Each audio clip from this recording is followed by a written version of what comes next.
Dios le bendiga a todos, hermanos. Aquí el pastor Héctor Quiñones en Conexión Espiritual, mirando asimismo la lectura de hoy titulada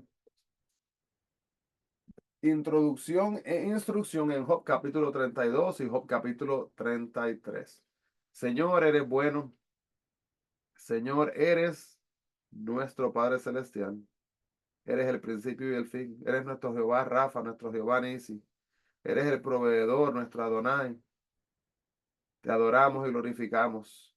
Y mientras continuamos estudiando este libro, Señor, te pedimos que nos ayudes a que aprendamos de las características, las cualidades de Job, de los amigos y del ser humano en su totalidad, teniendo para que nosotros también podemos ser partícipes de este tipo de cosas y que nos ayudes así mismo a que podamos profundizar más y más entre el plan divino que tienes en nuestra vida. En el nombre de Jesús pedimos estas cosas, mi Cristo. Amén y amén. Así que vemos entonces, hermanos, acá que en los largos debates, ¿verdad? Tenemos tres hombres han dialogado con Job. Pero hay un cuarto hombre que ha permanecido en cortés silencio, más joven que el resto. Y al fin, enojado con Job por su autoproclamada inocencia e indignado con los tres amigos de Job por sus respuestas ineficaces, viene entonces Eliú. Y Eliú no puede ya permanecer callado por más tiempo. Y en cuatro extensos monólogos, él declara su evaluación de la situación de Job. Y según Eliú, el problema es el orgullo. Aunque no era el pecado lo que había ocasionado las pruebas de Job. Sin embargo, él sí peca en medio de sus pruebas por demandar arrogantemente una respuesta de Dios. Y Eliud le recuerda a sí mismo a Job que un Dios misericordioso a veces tiene que usar la aflicción para llamar nuestra atención y salvarnos de consecuencias aún a sí mismo más serias. En estos capítulos, el capítulo 32 y 33, podemos ver la respuesta alternativa de Liu y podemos ver en el capítulo 33 el propósito de Dios en lo que es asimismo el dolor. Entonces, miremos acá donde nos muestra la palabra aquí que si Job era realmente un buen hombre, sus tres amigos tendrían que renunciar a su teoría de que el sufrimiento siempre es un castigo de Dios por las malas acciones. Pero en lugar de considerar otro punto de vista, interrumpieron la discusión y estaban convencidos de que Job tenía alguna falla o algo incorrecto oculto, algún pecado oculto. Así que no había nada más que hablar si él no confesaba su pecado, pero Job sabía, ¿verdad? En su entender que él había vivido correctamente delante de Dios y los demás y había evitado tener pensamientos y acciones malos. No pensaba inventar un pecado para satisfacer a sus amigos. Y cuando Elifaz, Bildad y Sofar no tuvieron ya nada que decir, Eliú se convirtió entonces en la cuarta persona en hablarle entonces a sí mismo a Job. Fue la primera y única vez que habló, y aparentemente era un espectador y era mucho más joven que los demás. Pero presentó un nuevo punto de vista, mientras que los tres amigos de Job dijeron que Job estaba sufriendo por un pecado pasado. Eliú dijo que el sufrimiento de Job no sería, sino que hasta se diera cuenta de su pecado presente.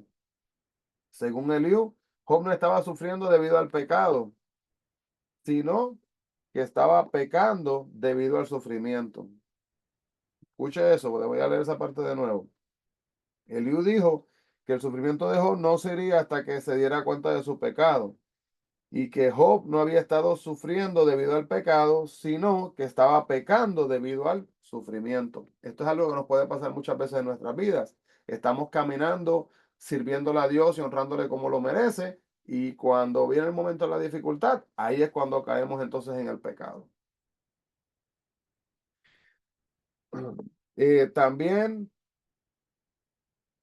también entonces dijo que la actitud de Job se había vuelto arrogante al tratar de defender su inocencia. También dijo que el sufrimiento no intenta castigarnos, sino corregirnos y restaurarnos para que nos mantengamos así mismo en el buen camino. Hay mucha verdad en el discurso de Eliud. Estaba exhortando a Job para que viera que su sufrimiento desde una perspectiva diferente y que había un propósito aún mayor en mente. Si bien su discurso tenía un nivel mucho más espiritual que los otros, Eliú continuaba aún equivocado al pensar que una respuesta correcta ante el sufrimiento siempre llevaba a a la sanidad y restauración, como lo dice el capítulo 33 del 23 al 30. Tenemos que entender, hermanos, que no hay una fórmula que va a garantizar la bendición. Y podríamos decir lo que yo acabo de decir, repetirlo y decir que sí hay una fórmula para garantizar la bendición. Podríamos decir ambas cosas. Dice, pero ¿y que eso no tiene lógica? La lógica no es en el comentario, la lógica es en lo que significa la palabra bendición. Hermanos, si bendición es que estemos físicamente saludables, mentalmente, espiritualmente, psicológicamente y emocionalmente donde tenemos que estar, eso es una bendición. Pero muchas veces en nuestra sociedad pensamos en la bendición a través de lo que es el dinero. Entonces hay que definir verdaderamente lo que es bendición para entender verdaderamente lo que estamos mirando en este momento. Así que el soplo del omnipotente cuando se menciona le hace que entienda que no basta reconocer una gran verdad, debe de ser vivida cada día. Eliú reconoció la verdad de que Dios era la única fuente de sabiduría real, pero no la utilizó para ayudar a Job. Si bien reconoció de dónde provenía la sabiduría, pero no buscó los medios para asimismo adquirirla. Llega a ser sabio en su búsqueda, en una búsqueda progresiva y dura toda la vida. No se contenta, hermanos, con solo saber acerca de la sabiduría. ¿Qué tal si buscamos que esa sabiduría se haga parte de nuestra vida diaria? Y asimismo entender que Dios desea aumentar nuestra sabiduría, pero tenemos que buscar su dirección. Señor, te agradecemos, Padre, por esta palabra y reconocemos en este momento nuestra falta de sabiduría, nuestra falta de entendimiento, nuestra falta, Señor, de búsqueda muchas veces en nuestras vidas. Te pedimos, Padre, que pongas esa sed y ese deseo de buscarte en espíritu y en verdad como lo mereces diariamente. Para la gloria y la honra tuya pedimos estas cosas, mi Cristo, en el nombre de Jesús. Amén y amén. Dios le bendiga grandemente, hermanos. Bendiciones a todos y no se olviden, busquemos la presencia del Señor. Bendiciones.